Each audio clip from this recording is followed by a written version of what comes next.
Thank you, President Engstrom, to the assembled dignitaries here, faculty, staff, family, friends, parents, and most importantly to the graduates of the class of 2016.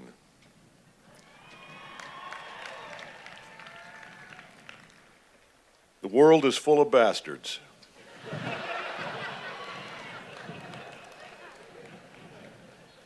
The number increasing rapidly the further one gets from Missoula, Montana.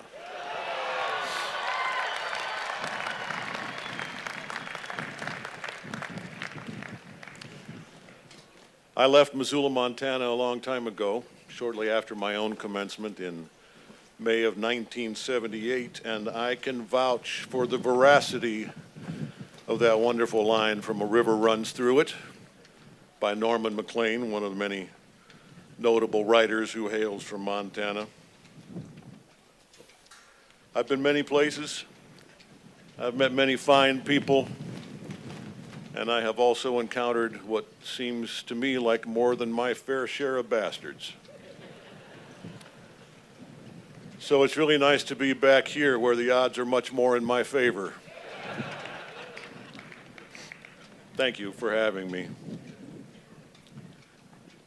Honestly, when President Engstrom first approached me about the possibility of doing this, I was equal parts honored and intimidated. The honored part, I assume, is self-evident.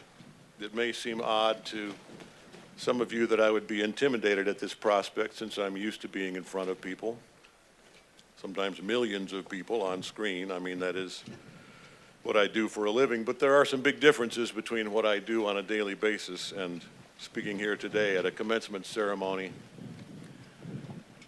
Here I'm just me. I'm not pretending to be somebody else, and I'm speaking my words, not words that were written for me. Although, to be completely honest, my friend Dan Erickson he's out here somewhere. Hey, Dan. He did help me assemble my thoughts into something that may or may not prove to be remotely cohesive. Having said that, he's a bobcat, so forget I mentioned him.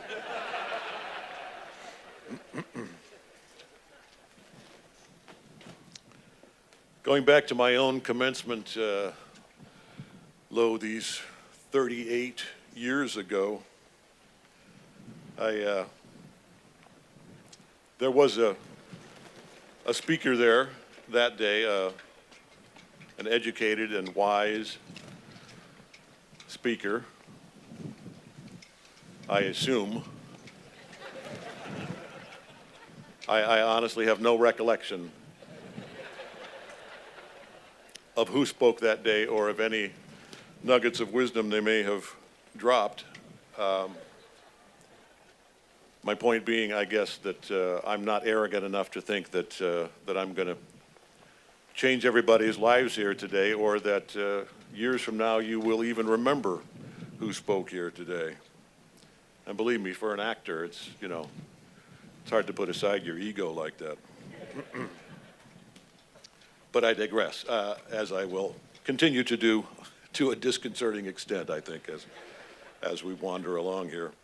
Over the years, with education and experience, I have gotten to be pretty good and feel pretty comfortable with other people's words. But there's a reason that at my age I haven't branched out into writing, directing, producing, the grown-up jobs. I like what I do for a living. I like my little part of the creative process, which, as I think about it, is not even really creative so much as it is interpretive. Really, I'm a messenger. I'm a conduit. The filmmaker, the real creative genius is the writer, or the filmmaker, or the composer. Now, I'm realizing two things. First of all, that I left my reading glasses back up there. And I do actually have some notes.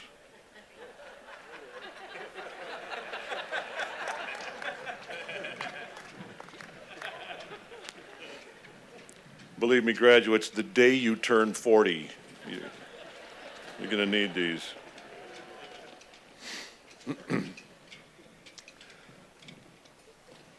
That was one of the big things I learned here at the university, was that it's really the creator, the writer, the filmmaker, and not so much the performer who is the creative genius. I was studying voice with the late legendary Esther England, and as I was preparing for a recital on which I was going to be one of many performers, we were having our last voice lesson rehearsal before that recital, and I sang through the song one last time, and it went well, and Esther said, well, how do you feel? Are you ready? Are you prepared? And I said, yeah. And she said, are you nervous? And I said, yeah. And she said, well, which one is it? And I stared blankly, and she said, you've done the work, and you're prepared, so there's no reason to be nervous. And that really sunk into me at that time. It also made me think back to something that my father had said repeatedly about performers and about himself as a conductor when he was being complimented. He would often say, thank you, and then go on to say, but it's not about me, it's not even about the choir that I conducted, it's about Brahms or Mozart or whoever the great composer was. So there you go, insight from the voice of experience. Although, honestly, I'm not sure if for young people in the class of 2016, and I'm sure there are some maybe who are not so young in the class of 2016, but by and large, I'm not sure if listening to the voice of experience is what's most helpful, really. I think what is most helpful for young people, for any people, is to do your best to adhere to the principle expressed in these 3 words: be here now. And that's as concisely as I think I can put it. And it's something that I continue to tell myself, to appreciate the moment, to live life as it is happening, not dwell on the past, not be too anxious about the future, but to do my best to be here now. And by be here, I do simply mean wherever you are, physically present, to also be mentally, emotionally, spiritually present. And by present, I mean fully engaged and not staring at your damn smartphone all the time.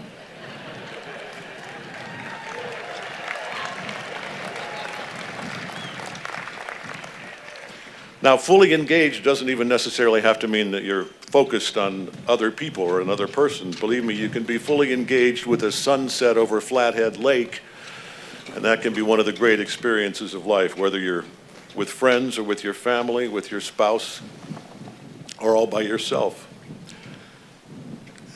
Be all by yourself sometimes. When you're alone, be all by yourself. Clear your mind, put down your phone.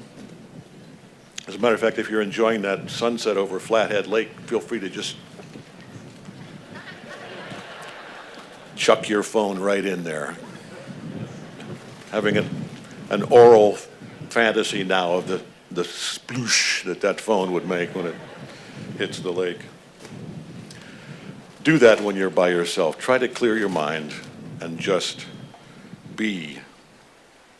It's a wonderful journey that we're all on together in life. And it's best when you're really paying attention to the moment, connecting with other humans. And I urge you not to spend, or more correctly, waste too much of your time playing videos on your iPhone.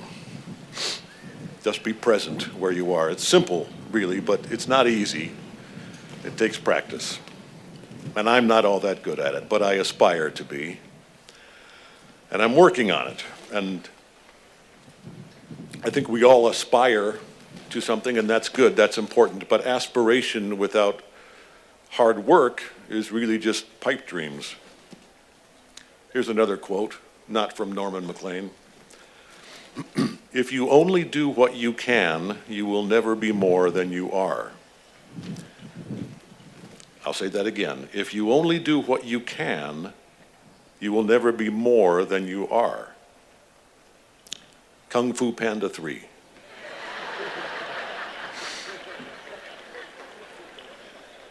You never know where a pearl of wisdom will appear, so pay attention, listen.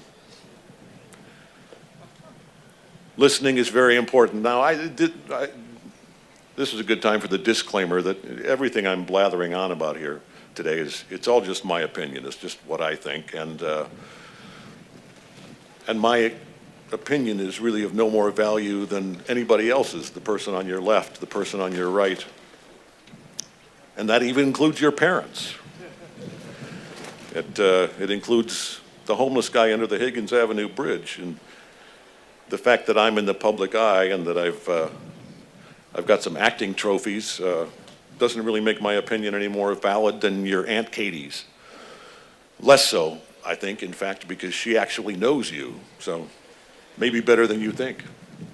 Me, I'm just another curmudgeon who likes to bitch and moan about how things were better in my day. Which they were. Before smarty pants phones. And that reminds me of a book that I read a couple of years ago. One of my favorite things in life so far has been reading to my kids. To our kids, actually, because I didn't single-handedly create the children in a laboratory. I impregnated their mother in the traditional way. By traditional, I don't mean like page 1 of the Kama Sutra.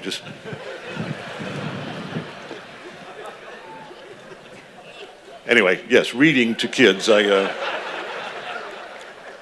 really enjoy reading to our children, to any children, to my nieces and nephews before we had our own kids, to my cousins' kids, friends' kids. And there's a lot of really great literature out there for kids of all ages, especially if you're willing to go back several decades.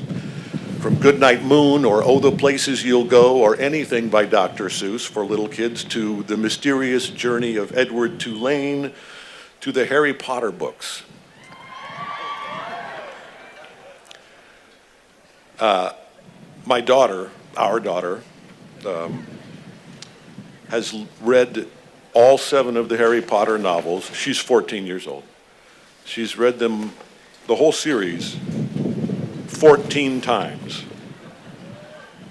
Literally.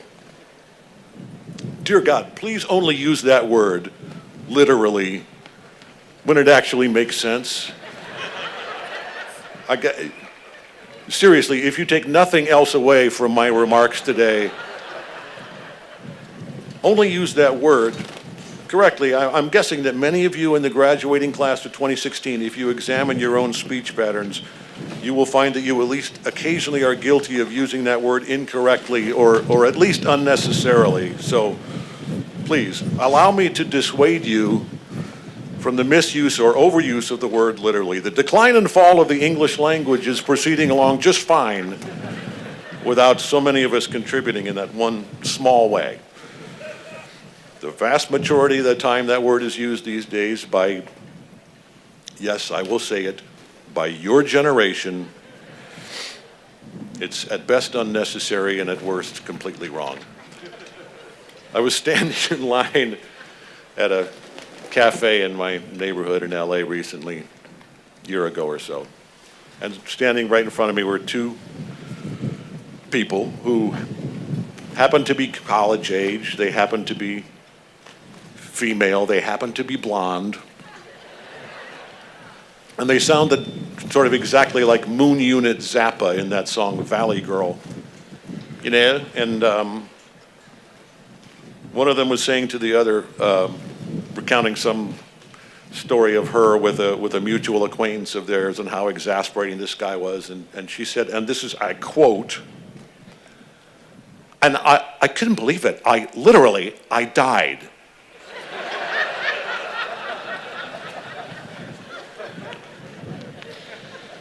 Okay, sorry, back to Harry Potter. Our daughter.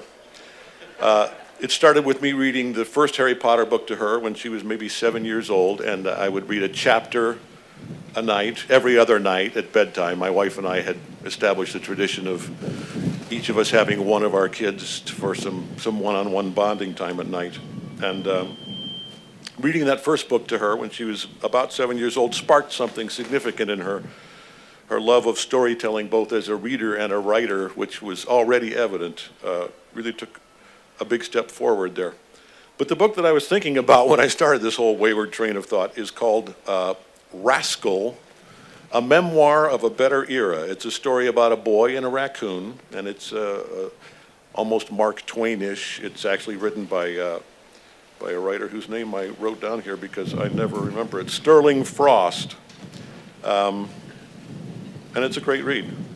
Read it to a kid someday, Rascal, Memoir of a Better Era. But be warned that for the more sensitive child, it may prove difficult. So, but read it anyway. Don't skip to the ending and see if they all live happily ever after. I think sometimes we protect our kids too much from reality, from the difficulties of life, from the Dickensian harshness in fiction or in real life.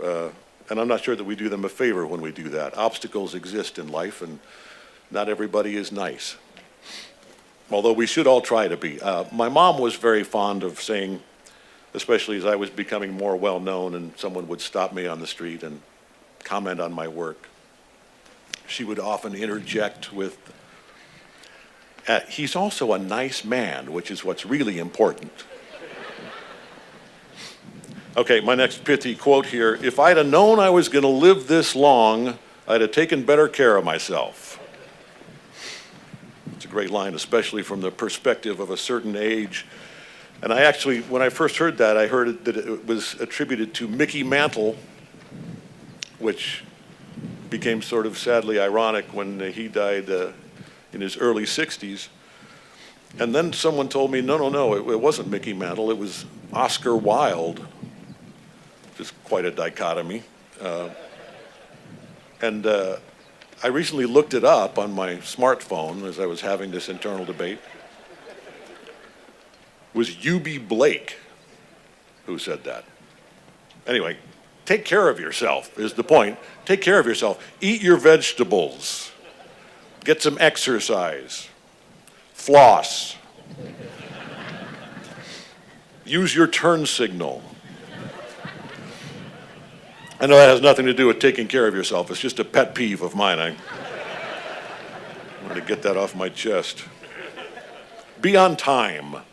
Please have the decency, the common courtesy to not make people wait for you. Yes, while they're waiting, they can while away the time on their smartphone. Hey, here's an idea. While you're the person waiting for your late friend, instead of pulling out your smartphone to take a picture of frozen dog poo or text your other friends about how your other friend is keeping you waiting, take out your telephone and use it to make a telephone call to an old person. Call your mom, call your dad. You may have heard me say something like this before. If you're lucky enough to have one or more parents alive on this planet, call them. Don't text, don't email. Call them on the phone, tell them you love them, and listen to them for as long as they want to talk to you.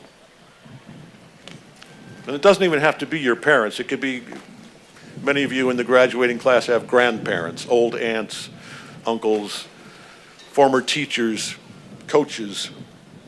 Do you know how much it means to them to hear from you and to know that you care enough to be in touch with them and ask how they're doing and share how you're doing with them? Call them.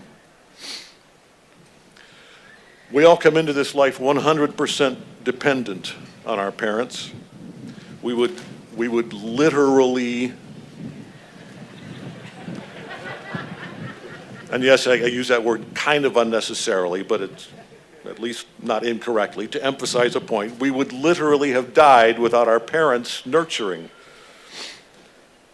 without being fed, sheltered, clothed. And now fast forward 20-some years in many of your cases, and here you are, most of you feeling quite independent from your parents. Maybe not financially, although that would be their fondest wish. But you are, by and large, I think, feeling some degree of mental, physical, emotional, spiritual independence from your parents. You don't need them anymore. And I think especially guys, I know that's a gender-based stereotype, but I feel like we tend to cut the cord more thoroughly than our sisters do. It's pure Mars and Venus, I guess. Anyway, my point, yes, I do have one. I want you to consider the possibility that your parents need you. Most of you are at an age where that long transition begins, and that's something I think most of us don't realize until we have the opportunity to be parents. And even then, sometimes we're so caught up in getting through the day-to-day that it doesn't sink in. Your parents need you. They are biologically connected to you in a way that you just can't fathom until it's your turn. So I'll say it again, yes. Call your mom, call your dad. That moment, and I know many of you are familiar with it, and I'm not arrogant enough to assume that all of you are, but at the Academy Awards last year, this was witnessed by millions and millions of people when I talked about calling your mom and dad. And that may be the single most visible moment of my life, and if that is my legacy, I couldn't be happier about it. As much as I appreciate my agent,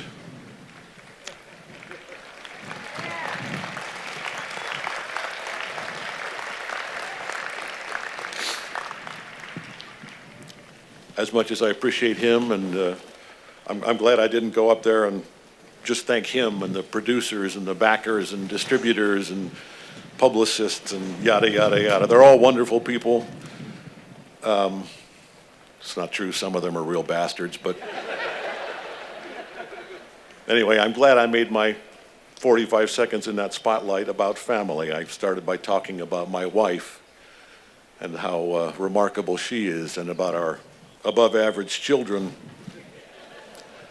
But the call your mom, call your dad thing became an immediate internet sensation, a meme, and more importantly, it had a real effect. It actually brought estranged families together. Adult children reached out to their parents and reconnected, sometimes in dramatic ways. In at least one instance, I know that a reconnection was established hours before the mother died. She was able to pass or transition, or whatever verb you choose, finally at peace with her family.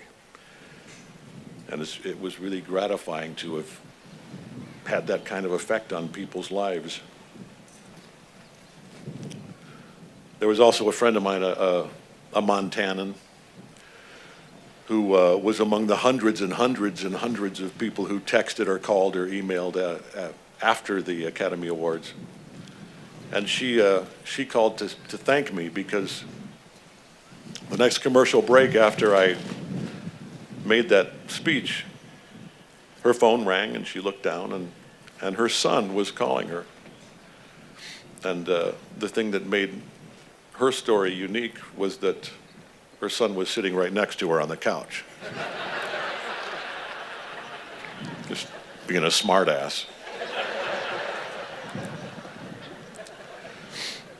My parents, and I know many of you are now conjuring up fond images and memories of my folks, Don and Pat Simmons, but most of you here in the class of 2016, other than Marley Nyland and Hallie Morrison, and probably a few others, probably don't know who they were. And I won't take too much time trying to explain who they were to those of you who don't know them. Suffice to say that during the couple days I've been here, hundreds literally hundreds of people have come up to talk to me, and most of them have not come up to talk to me about me and my fabulous show business career. Most of the people that have come up to me today and yesterday and the day before have wanted to talk to me about my parents and about the positive impact that they had on their lives. And that's always my favorite part of coming back to Missoula, Montana, and to the University of Montana. My parents didn't often sit us down and preach to us about their philosophy of life. They didn't spew a lot of aphorisms or meaningful quotes or lectures on how to live life. They, like the best team leaders in sports, they led and taught by quiet example, by living life well, by being kind and considerate, by obeying the golden rule, and by using common sense. And my wife and I try to do the same with our children. And as we do, we really try to appreciate each moment as it exists. We try to be here now, which is another thing my parents did quite well.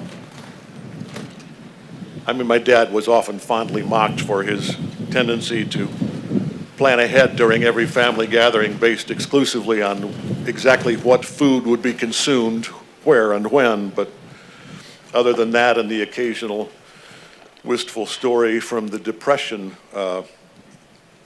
they mostly did a very good job of being here now, my parents, our parents, my brother and sister, also University of Montana graduates.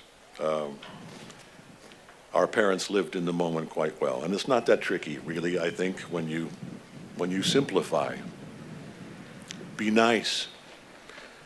Listen. Connect. Work hard. Be here now. It's really been a pleasure for me to be here now. Thank you, President Engstrom, for inviting me. Thanks to all of you for indulging me. And shortly after this ceremony ends, I think most of us will be heading off to other smaller gatherings of family and friends. And when we get there, let's do our best to be there. Thank you for having me. And thank you, Mom and Dad, for having me, literally.